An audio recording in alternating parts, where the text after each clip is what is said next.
Bonjour à tous et bienvenue sur Daily French Talk, l'endroit idéal pour apprendre le français de manière naturelle et agréable. Je suis Marie. Salut Marie et bonjour à tous ceux qui nous écoutent aujourd'hui. C'est un plaisir d'être avec vous. C'est réciproque. Thomas, je dois te dire que le sujet d'aujourd'hui est très pratique. Tout le monde doit connaître ça. Oh, je suis curieux maintenant. De quoi allons-nous parler aujourd'hui? Aujourd'hui, nous allons parler des factures en français. Comment discuter de vos dépenses mensuelles, comment parler des paiements et tout le vocabulaire nécessaire pour ce sujet crucial. Les factures. Ce n'est pas le sujet le plus passionnant. Mais tu as tout à fait raison, c'est très important. Nous devons tous gérer des factures. C'est vrai. Et en fait, même si les factures ne sont pas amusantes, en parler peut aider nos auditeurs à pratiquer un français réel pour les situations de la vie quotidienne. C'est vrai, c'est le genre de français dont on a vraiment besoin dans la vraie vie, pas seulement dans les manuels scolaires. Exactement. Mais avant de commencer à partager nos histoires de factures, nous avons une petite demande. Oui, si vous appréciez notre podcast et que vous voulez améliorer votre français, s'il vous plaît, abonnez-vous à Daily French Talk. Cliquez sur le bouton d'abonnement et mettez un like à cet épisode. Cela nous aide vraiment à grandir et à toucher plus d'apprenants. Et si vous connaissez quelqu'un qui apprend le français, partagez cet épisode avec lui. Apprendre ensemble est beaucoup plus amusant. Merci beaucoup tout le monde. Maintenant, Thomas, expliquons quelques mots importants sur les factures avant de plonger dans notre conversation. Bonne idée. Donnons à nos auditeurs le vocabulaire dont ils ont besoin. Marie, quel est le premier mot? La première expression est la date d'échéance. La date d'échéance est la date limite à laquelle vous devez payer une facture. C'est le dernier jour possible pour payer sans avoir de problème. Exactement. Par exemple, si votre facture d'électricité a une date d'échéance au 15 janvier, vous devez la payer avant ce jour-là. Parfait comme exemple. Le terme suivant est les factures de services publics. Ce sont les factures pour les services essentiels dont vous avez besoin chez vous. Des choses comme l'électricité, l'eau, le gaz et parfois le chauffage. Ce sont les services de base pour vivre confortablement. On ne peut pas vraiment vivre sans électricité ou sans eau. C'est vrai. Le mot suivant est impayé ou en retard. Quand une facture est impayée après le délai, cela signifie qu'elle est en retard.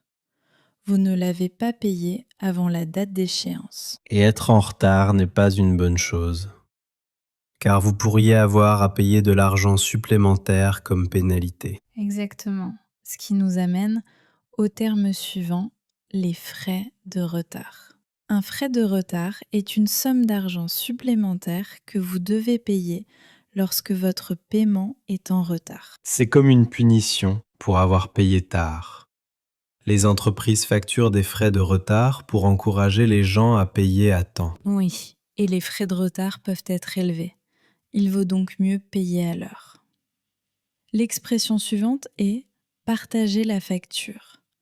Quand vous partagez la facture, vous divisez le coût entre deux personnes ou plus. Comme quand on va au restaurant avec des amis et que chacun paye sa part, on partage la facture équitablement ou selon ce que chaque personne a commandé. Exactement. Et notre dernier terme pour aujourd'hui est le cycle de facturation. Un cycle de facturation est la période régulière entre deux factures. La plupart des factures arrivent une fois par mois. C'est donc votre cycle de facturation mensuel. Donc, si votre facture de téléphone arrive le 5 de chaque mois, c'est votre cycle de facturation pour votre service mobile. Parfait. Maman, tout le monde connaît ces mots. Date d'échéance, facture de service public, impayé, frais de retard, partager la facture et cycle de facturation. Utilisons-les naturellement dans notre conversation aujourd'hui. Je suis prêt. Marie, laisse-moi commencer par une question. Quelle est la facture la plus agaçante que tu dois payer chaque mois? Oh, c'est facile, ma facture Internet. C'est tellement cher. Et ça devient de plus en plus cher chaque année. Ah bon?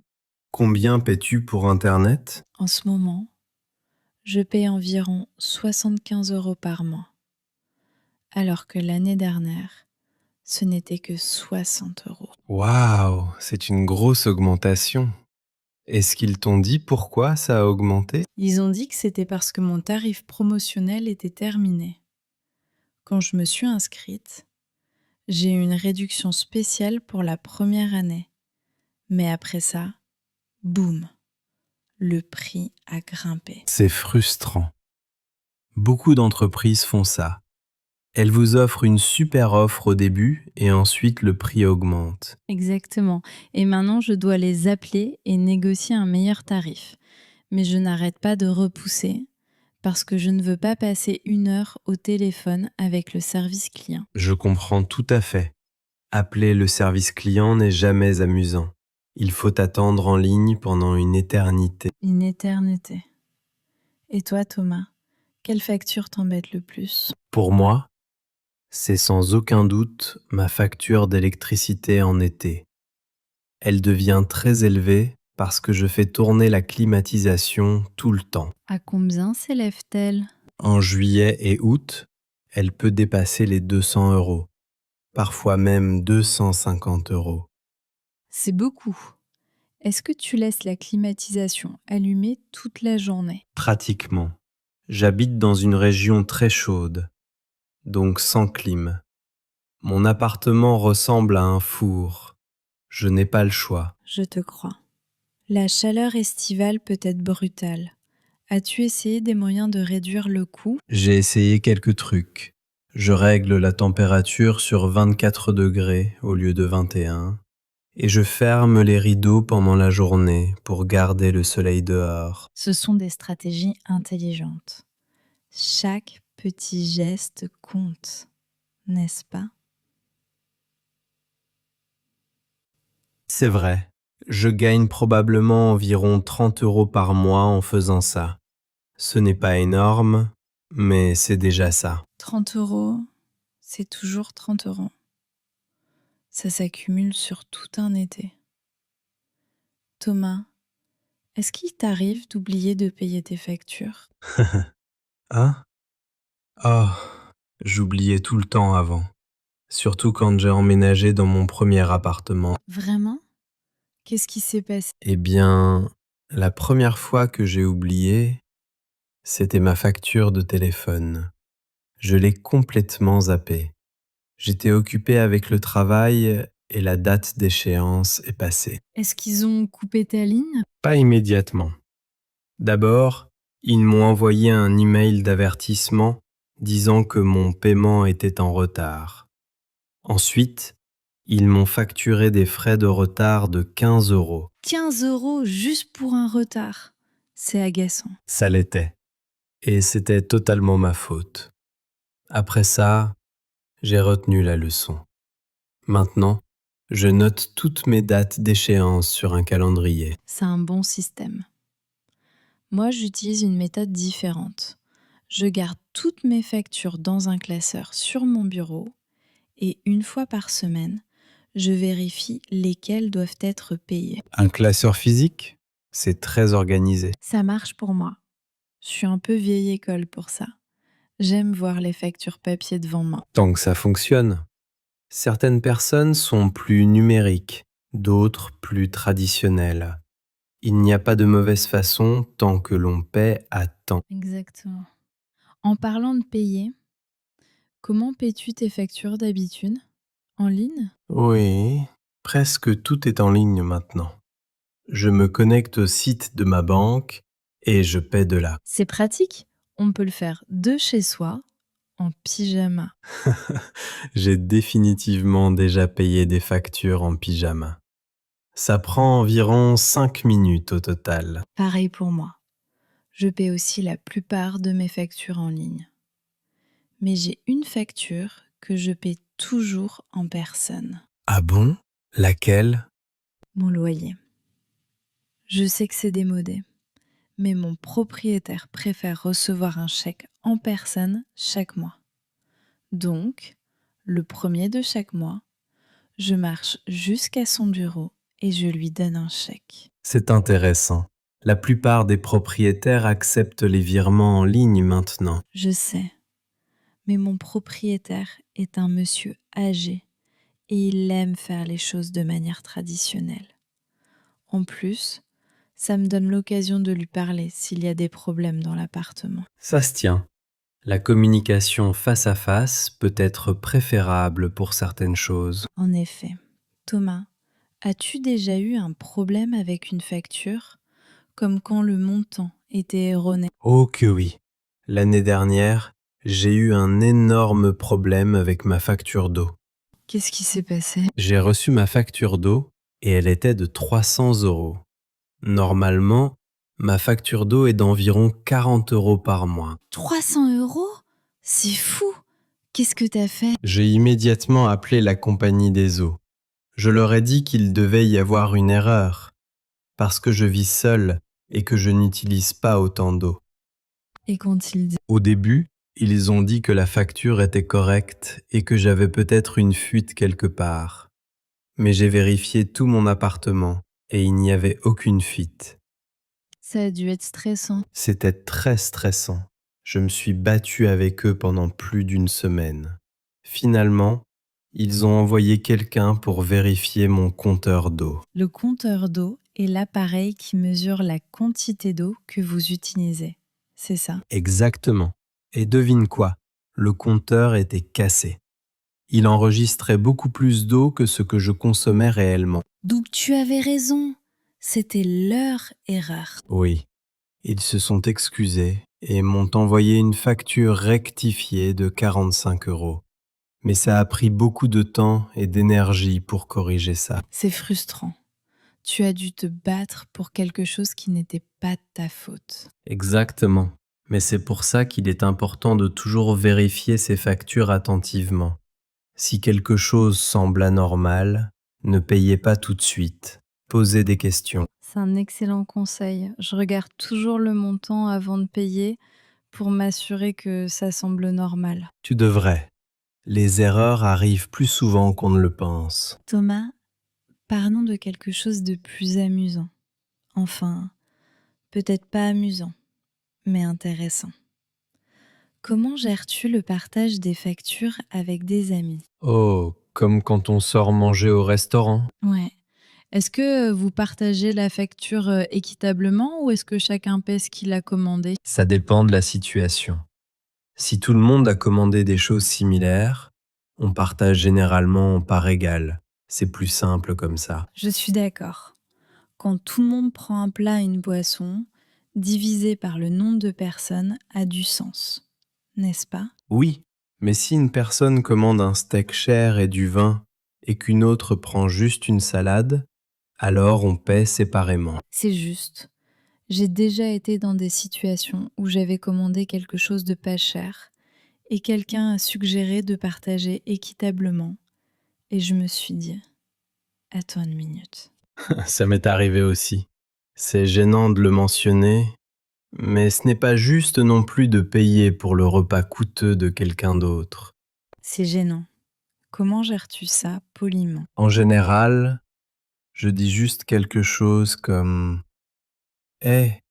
ça vous dérange si on paie séparément cette fois? J'ai pris un petit repas. » C'est une bonne façon de le dire. C'est honnête, mais pas impoli. Exactement. La plupart des gens comprennent. Et il y a des applications maintenant qui facilitent le partage des factures. Oh oui, j'utilise l'une de ces applications. On peut prendre une photo du ticket de caisse et elle calcule la part de chaque personne. La technologie simplifie tout. Avant, Il fallait faire le calcul de tête ou utiliser une calculatrice. Je me souviens de ça. Quelqu'un se trompait toujours dans les calculs et on devait recommencer. C'était le bon vieux temps. Maintenant, on appuie juste sur quelques boutons sur nos téléphones. Bien plus facile. Thomas, as-tu des colocataires ou en as-tu déjà eu? Je n'ai pas de colocataire maintenant, mais j'en avais quand j'étais à l'université. Partager un appartement était intéressant, surtout pour les factures. Oh, j'imagine. Comment partagez-vous les factures de services publics? On partageait tout équitablement entre nous trois. Si la facture d'électricité était de 90 €, chaque personne payait 30 €. Ça semble juste. Est-ce que tout le monde payait toujours à temps? Pas toujours. Il y avait un colocataire qui était toujours en retard pour sa part.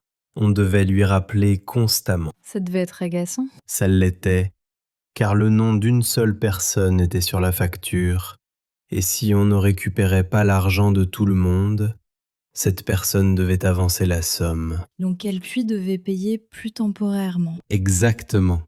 On a résolu le problème en créant un compte bancaire commun juste pour les factures.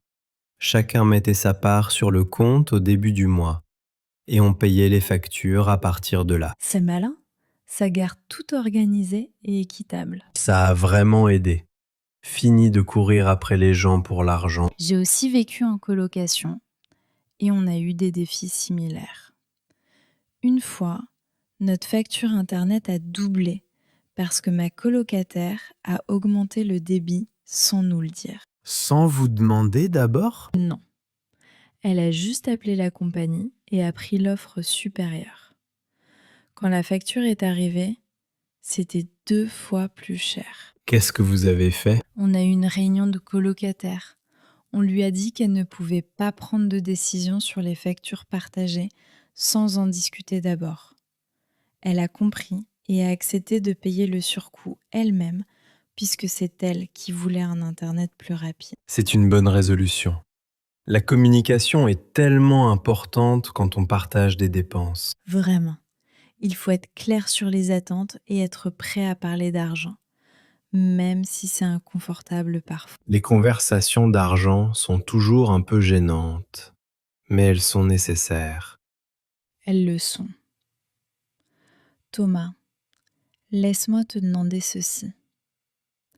As-tu des astuces pour économiser sur les factures? Oh, tout à fait. J'ai appris quelques astuces au fil des ans. Premièrement, négociez toujours avec vos fournisseurs de services. Tu veux dire appeler et demander un meilleur tarif? Oui, les entreprises veulent vous garder comme client. Donc, si vous menacez de partir, elles vous offrent souvent une réduction. Je dois faire ça avec ma compagnie Internet. Je n'arrête pas de dire que je vais le faire, mais je ne passe jamais l'appel. Tu devrais. J'ai appelé mon opérateur mobile le mois dernier et je leur ai dit que je pensais passer chez un concurrent. Ils m'ont immédiatement offert une réduction de 20 € par mois. 20 € juste pour un coup de téléphone? Juste pour un appel. Ça fait 240 € d'économie par an. C'est significatif. Je vais définitivement appeler ma compagnie Internet cette semaine. Fais-le. Le pire qu'ils puissent dire, c'est non.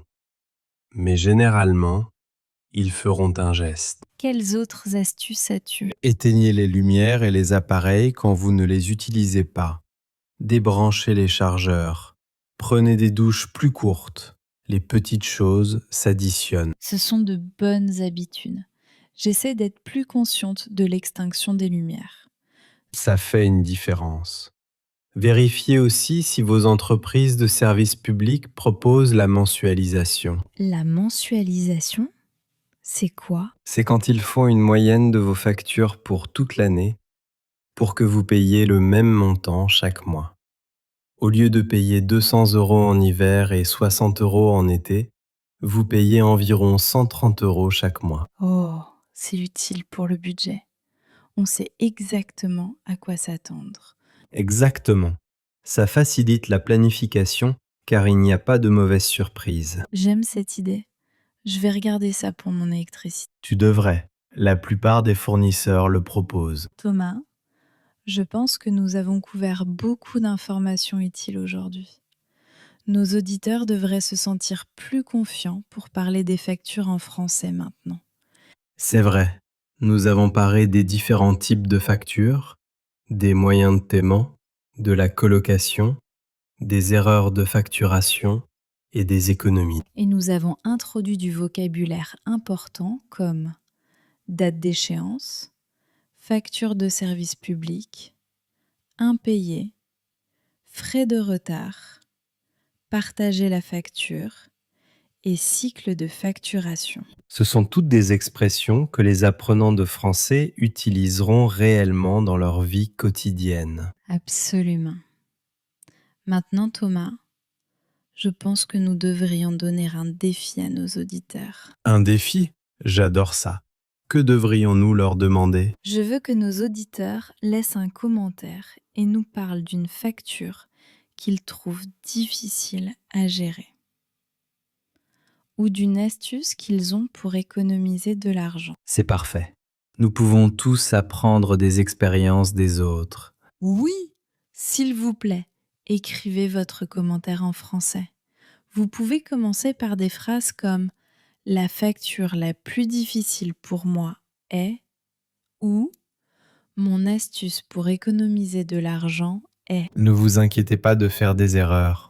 L'important est de s'entraîner à écrire en français. Exactement, et nous lisons tous les commentaires. Nous adorons avoir de vos nouvelles. Avant de terminer, n'oubliez pas de vous abonner à Daily French Talk si ce n'est pas déjà fait. Oui. Cliquez sur le bouton d'abonnement et activez les notifications pour ne pas manquer nos nouveaux épisodes. Mettez un like si vous avez trouvé cet épisode utile. Ça aide d'autres apprenants à nous découvrir. Et partagez cet épisode avec vos amis ou votre famille qui apprennent le français. Peut-être que vous pouvez discuter des factures ensemble et pratiquer le vocabulaire d'aujourd'hui. C'est une excellente façon de s'exercer. Les vraies conversations aident à mieux retenir les mots. Eh bien tout le monde, merci beaucoup de nous avoir rejoints aujourd'hui. Nous espérons que cet épisode vous a été utile et pratique. Oui. Rappelez-vous, parler des factures n'est peut-être pas passionnant, mais c'est une partie importante de la vie d'adulte. Et maintenant, vous pouvez le faire en français. Continuez à pratiquer, continuez à apprendre et on se voit dans le prochain épisode de Daily French Talk. Bon apprentissage à tous. Prenez soin de vous. Au revoir.